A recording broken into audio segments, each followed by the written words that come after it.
Bienvenidos en Contexto, mi nombre es Sebastián Salazar y el día de hoy vamos a hablar de algo que se ha puesto sobre la palestra, el modelo económico. ¿A qué nos referimos cuando hablamos del modelo económico en nuestro país? Exactamente cuáles han sido los beneficios que nos ha traído. ¿Es realmente distinto de lo que teníamos antes de la Constitución del 93? ¿Y cuánto además se puede mejorar lo que tenemos? Esto justamente el día de hoy aquí en Contexto. Pausa y volvemos con él.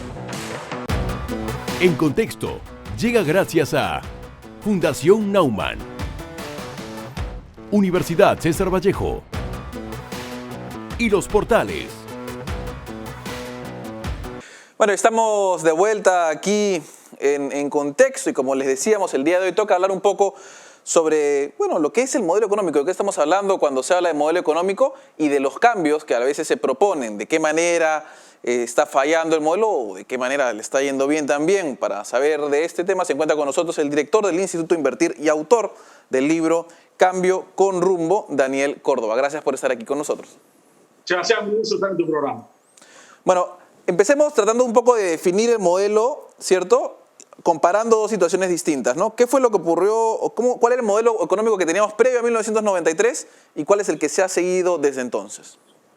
Bueno, el modelo económico anterior a la Constitución de 1993 era un modelo semi-socialista, ¿no? ¿Por qué? Porque gran parte de las empresas más grandes eran propiedad del Estado, habían sido expropiadas por el Estado, porque la economía estaba cerrada al comercio mundial, porque habían restricciones a la inversión directa extranjera, porque había una serie de trabas, digamos, institucionales a que el emprendimiento, la empresa privada, el capital privado se desarrolle, que es como se desarrollan los países que han logrado los más altos estándares de vida, ¿no? De bienestar, ¿no? Son los países capitalistas desarrollados, bajo distintos, digamos, submodelos, distintos énfasis, ¿no? En la presencia del Estado, en, detalles, si se puede decir, pero en todos predomina la inversión privada, la empresa privada como principal generador de riqueza, y el Estado tiene una función de redistribución a partir de los impuestos, pero sobre todo también de hacer respetar las reglas de juego, la institucionalidad a través de la seguridad, la justicia, la planificación urbana y otros temas que no se pueden, desde mi punto de vista, dejar al mercado, como el transporte público también. Tiene que haber un papel ahí regulador, ¿no? Entonces, nosotros pasamos de un modelo semi-estatista, semi-socialista, ¿no?, a un modelo de libre mercado que ha tenido un éxito importante en la reducción de la pobreza y en la estabilidad macroeconómica, pero que ha fallado como modelo de desarrollo económico. Es un modelo a medias de desarrollo capitalista desde mi punto de vista, ¿no?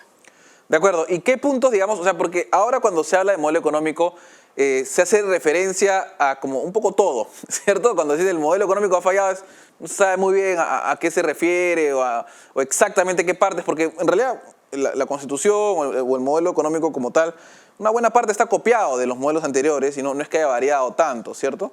Sí ha variado en ciertas cosas puntuales más bien, y eso son lo que te quería preguntar. ¿En qué cosas puntuales ha variado que hace que sea tan distinto de lo anterior? Yo creo que es importantísimo entrar en la definición. Y la economía y la política, el mercado y el Estado no son en la realidad instituciones o conjuntos de acciones que evolucionan de manera separada, están totalmente ligados. Entonces yo creo que hay que hablar de un modelo de economía política. Y el modelo de economía política en el capitalismo tiene, digamos, empresas, emprendedores que generan riqueza y un Estado que tiene un papel importantísimo para que esa generación de riqueza se potencie y redunde en bienestar para la población. Lo que ha fallado en el modelo peruano ha sido el Estado. Es decir, el Estado ha sido parte del modelo de economía política. ¿Por qué? Porque el Estado, y particularmente el Ministerio de Economía y Finanzas, ha dejado de lado una visión de desarrollo para el bienestar y se ha concentrado en el medio, que es la estabilidad macroeconómica, la estabilidad financiera del Estado, desde mi punto de vista en exceso, es un Estado tal vez demasiado austero, ¿no? Un banco central demasiado concentrado en el tema de la inflación y no en el tema del crecimiento. Es un modelo demasiado ortodoxo para una economía en desarrollo. ¿Cuál ha sido el resultado? Es que la mayor parte de la población no ha sido incluida en este modelo. Es la población informal, que forma parte marginal del modelo. Entonces, lo que ha fallado es la planificación urbana. Las ciudades crecen por tráfico de terrenos. Lo que ha fallado es el transporte público. Fujimori lo dejó al mercado y vemos que el transporte público es un caos. Entonces, este es un gran reto para los liberales, porque de acuerdo a los paradigmas liberales, la ortodoxia monetaria y fiscal, ¿no? Y la apertura económica eran suficientes para que se desarrolle un país. No es el caso. Hemos tenido eso, pero tenemos una serie de instituciones públicas que no están cumpliendo la función que cumplen en un país capitalista desarrollado.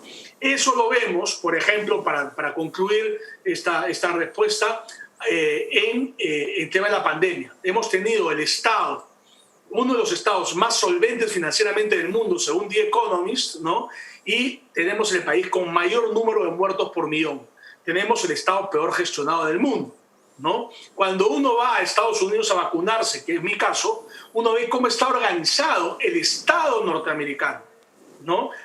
Qué bien organizado está para vacunar a la gente, para comprar las vacunas. Entonces, lo que ha fallado en el modelo peruano es eso, es la gestión pública, ¿no? La gestión pública desde el punto de vista puramente de gestión, la honestidad por los excesos que hay, la corrupción y las malas inversiones, ¿no? Eso es lo que ha fallado en el modelo peruano y es parte del modelo peruano. No se puede decir el modelo económico va bien, lo que falla es el Estado. No, este Estado es parte del modelo, ¿no? Porque el Ministerio de Economía se ha preocupado únicamente en las finanzas y no se ha preocupado como, digamos, Ministerio de Economía de lograr que los demás ministerios cumplan con su función de manera correcta, ¿no? Ahora, aún así, digamos, los resultados de este modelo deficiente han sido bastante buenos, ¿cierto? O por lo menos suficientemente buenos en comparación a la región en general y tal vez algo con la excepción de Chile por ahí.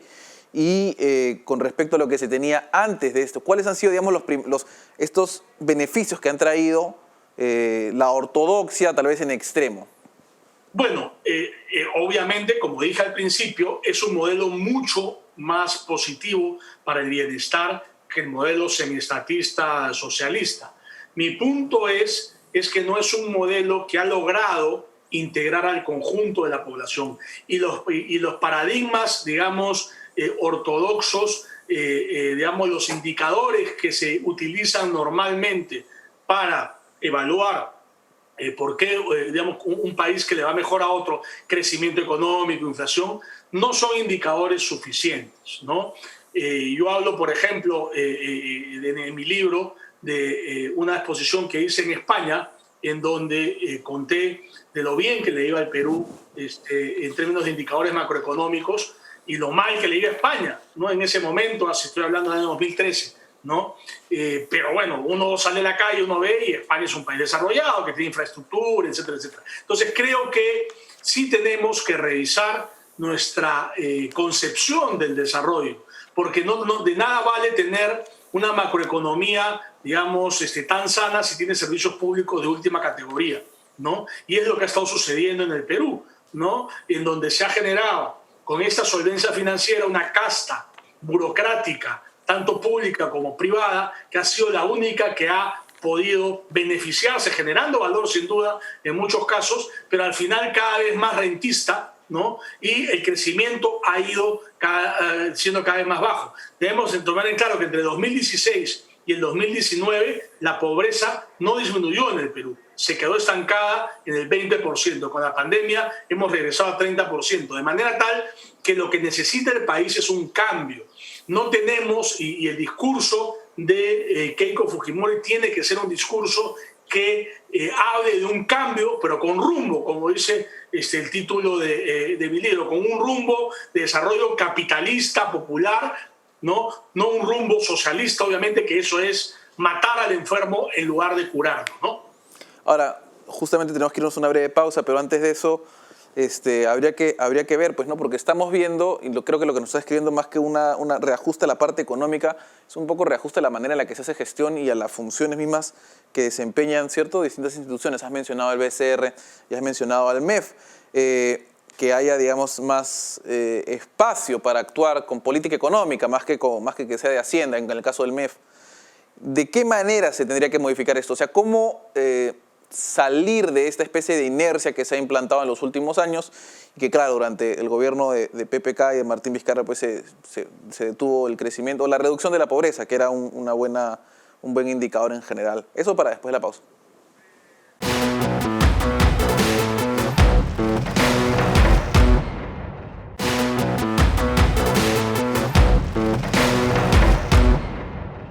Bueno, estamos de vuelta aquí en Contexto. Estamos hablando justamente con Daniel Córdoba, director del Instituto de Invertir y autor del libro Cambio con Rumbo, sobre el modelo económico peruano que tenemos, y nos describía un poco que hay ciertas fallas, o digámoslo así, ha habido cosas que el modelo previo no ha podido prever y que sobre todo tienen que ver con la gestión. O sea, el Estado no está haciendo su chamba, la chamba que le correspondería, ya que la ortodoxia, ¿cierto?, estas cifras grandes que siempre se nos reportan, no son suficientes para que el crecimiento y el beneficio y la riqueza lleguen a todos los peruanos. Y la pregunta que dejábamos antes de la pausa era, ok, ¿qué cambios en la gestión y de qué manera se tienen que hacer para que llegue a más gente este desarrollo?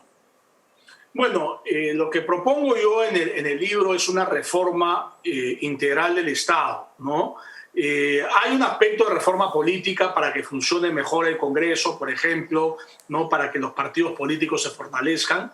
Hay una reforma del Poder Judicial para que los mejores abogados sean los magistrados, ¿no?, para que el Poder Judicial se convierta en, digamos, así como el BCR tiene a los mejores economistas del país, el Poder Judicial tenga a los mejores abogados, porque, digamos, hacer cumplir la ley es clave, así como legislar buenas leyes, y pocas leyes sobre todo, también es clave.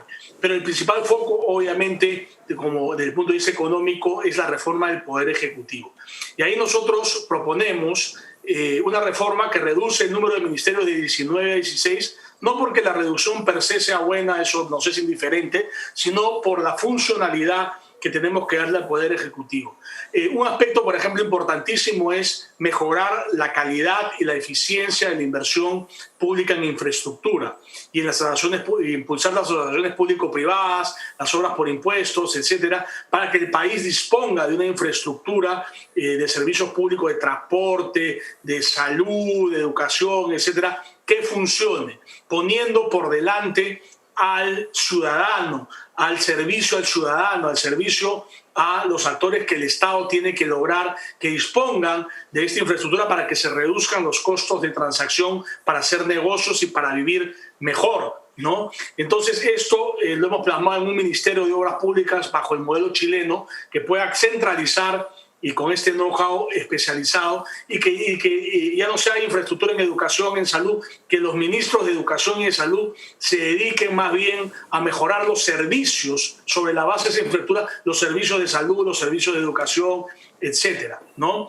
Hemos también propuesto, que es algo muy importante, que desde Perú se habla poco, pero que es súper importante porque la teoría económica no lo toca, entonces se habla poco, lo toca marginalmente, es el Ministerio de Ambiente, Ordenamiento Territorial y Urbanismo.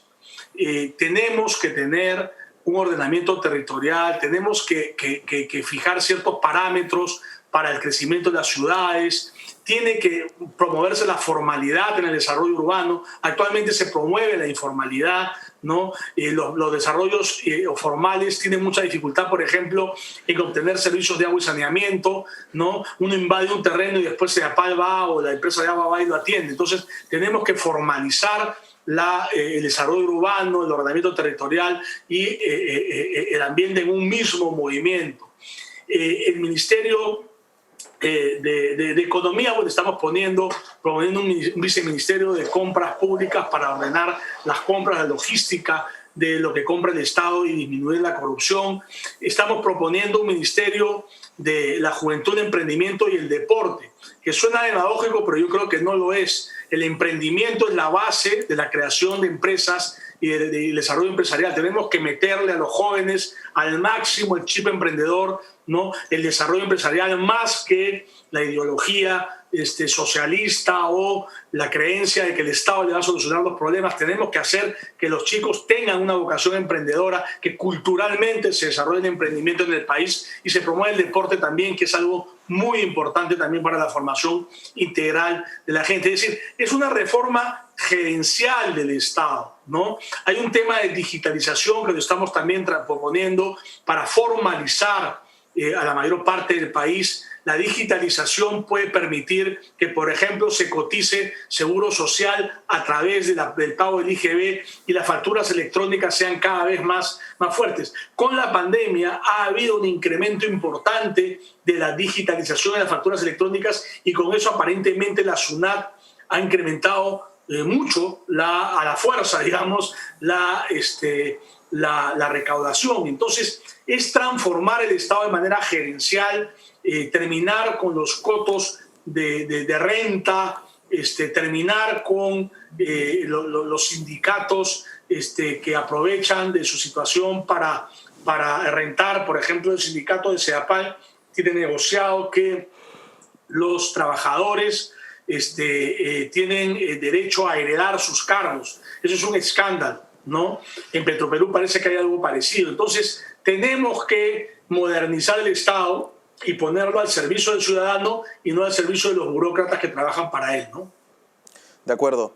Ahora, otro de los temas que además surgen y que más bien se están viendo hoy en pandemia, ¿no? Porque siempre dicen, bueno, la pandemia muestra cómo hemos fallado, pero también es cierto que la pandemia ha mostrado que en general creo que el mundo no estaba preparado para, bueno, una pandemia de este nivel, dicho sea de paso. O sea, si bien es cierto que a nosotros nos ha ido particularmente mal, a nivel mundial no es que les ha ido particularmente bien a ninguno.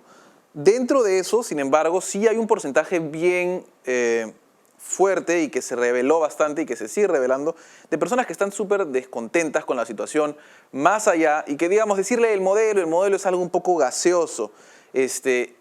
¿Cómo, o sea, qué indicadores se pueden ver positivos para las personas, digamos, que transitamos en el día a día, ¿cierto? Porque a mí me dicen, hemos crecido 3% anual, y yo digo, bueno, ¿en qué lo veo? Digamos, ¿por dónde lo veo? ¿Cómo lo como? ¿Cómo lo digiero? ¿Qué pasa con eso, no? ¿Qué indicadores deberíamos estar también prestando atención? Yo creo que es un error hablar de indicadores, Sebastián. Yo creo que hay que ser mucho más emocional y básico, ¿no? Tenemos, entre comillas, la suerte de tener 1 millón de venezolanos en el Perú.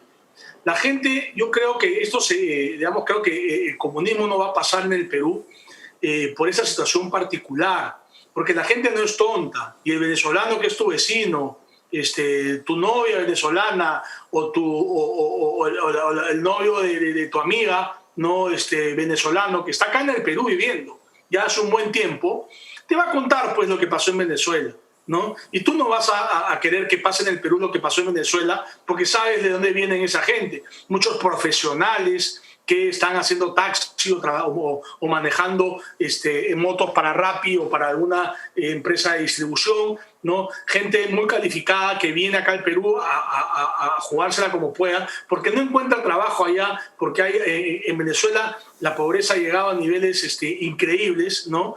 Siendo un país muy rico en petróleo. Entonces, creo que en este momento, ya en la segunda vuelta, lo que tenemos que dejar claro es que hay un modelo capitalista y un modelo comunista, que el capitalista tiene que mejorarse, que no estamos contentos con este modelo capitalista, pero tenemos que mejorarlo mejorando el Estado, mejorando el funcionamiento del Estado, no cambiando las grandes reglas de juego, y que el modelo comunista nos lleva al despeñadero, ¿no? Ya hay evidencia mundial, evidencia global. Esto no solo es arruinar la economía, sino también viene con dictadura, ¿no?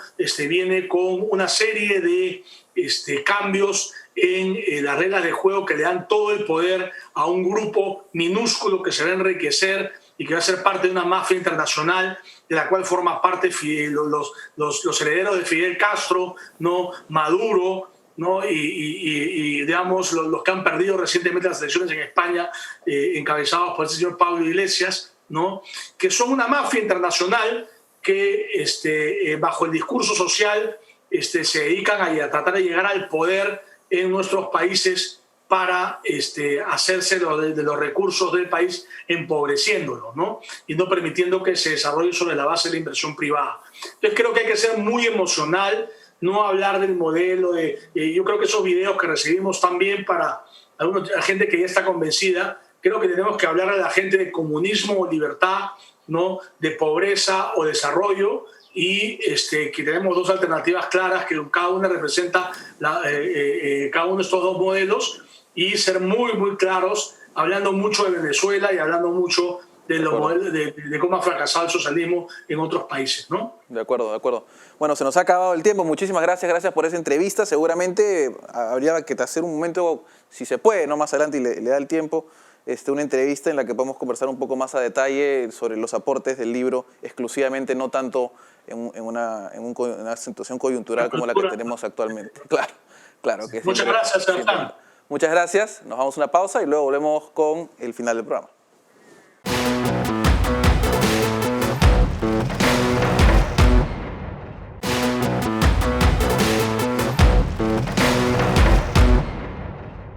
Estamos de vuelta ahora con las conclusiones del programa, y como les decíamos y como veíamos justamente durante la entrevista, está claro que ha habido un crecimiento que ha traído enormes beneficios para nuestro país desde aproximadamente los últimos 30 años. Esto se ha logrado gracias a que se han dejado atrás políticas socialistas, estatistas, y que ahora lamentablemente están entrando de nuevo a la discusión pública. Sin embargo, esto no significa que el modelo sea perfecto, y cuando nos referimos a modelo, nos referimos a las instituciones que componen, digamos, a nuestra sociedad y a nuestro Estado.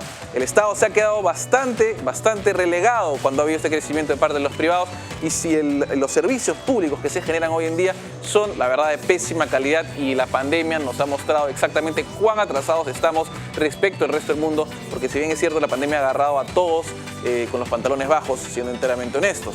Ahora bien, hay espacio para mejorar, eso es lo bueno, pero no se puede mejorar regresando a políticas que ya han fracasado, no solo en el pasado, sino en todos los lugares y que se ha aplicado en la región y en el mundo. Pero bueno, con eso vamos a despedirnos a esta hora. Antes de eso, no se olviden, nos puede seguir en YouTube, poner en contexto, y ahí nos va a encontrar todos los temas que se le pueden ocurrir, desde la pandemia, salud, educación, deporte, economía, ahí está todo. Nos vemos otro día. En Contexto llega gracias a Fundación Naumann, Universidad César Vallejo y Los Portales.